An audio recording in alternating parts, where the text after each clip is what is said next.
পরিমণি ঠান্ডাজনিত অসুস্থতায় আছেন, আর ওনার আইনজীবী হাইকোর্টে অন্য মামলার কাজে ব্যস্ত আছে, আজকে শুনানি করতে পারবে না। তখন বিজ্ঞ আদালত ওনার সময় আবেদন দুটোই নামঞ্জুর করেছে। পরিমণির বিরুদ্ধে সময় আবেদন নামঞ্জুর করে ওয়ারেন্ট ইস্যু করেছে। নাসিরউদ্দিন সাহেবকে পরিমণি হত্যাচেষ্টার উদ্দেশ্যেই ওখানে গ্লাস মেরে অন্যদের সিন ক্রিয়েট করেছিল। এ বিষয় নিয়ে মামলাটা প্রায় 2.5 বছরের বেশি পার হয়ে গিয়েছে। আমাদের তদন্ত রিপোর্ট পেতে অনেক সময় লেগেছে। এ বিষয়ে আদালত বিভিন্ন সময় সতর্কতা করেছে। তার পরবর্তীতে এটা সিআইডি থেকে পিবিআইতে গিয়েছিল, সেখানে রিপোর্ট পিবিআই থেকে আসছে। আসার পরে মামলাটা চার্জের জন্য যখন আসলো প্রথম রাইটে আমাদের যে আসামি পক্ষ 3 জন ছিল আসামি আমাদের, শামসুন নাহার স্মৃতি ওরফে পরিমণি, ফাতিমাতুজ জান্নাত বনি, আর একজন ছিল জুনায়েদ বগদাদি জিমি।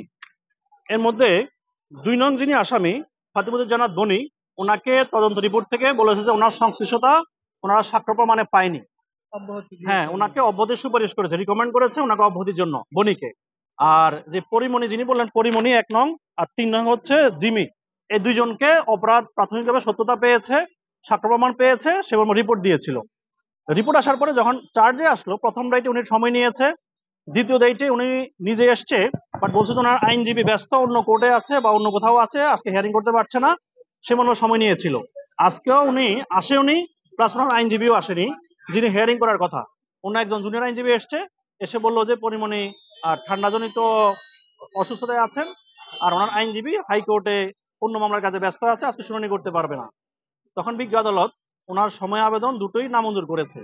পরিমণির বিরুদ্ধে সময় আবেদন নামঞ্জুর করে ওয়ারেন্ট ইস্যু করেছে, আর চার্জের জন্য সময় দিয়েছে সেটাও নামঞ্জুর করে ওনার চার্জ ফ্রেম করেছে বিজ্ঞ আদালত।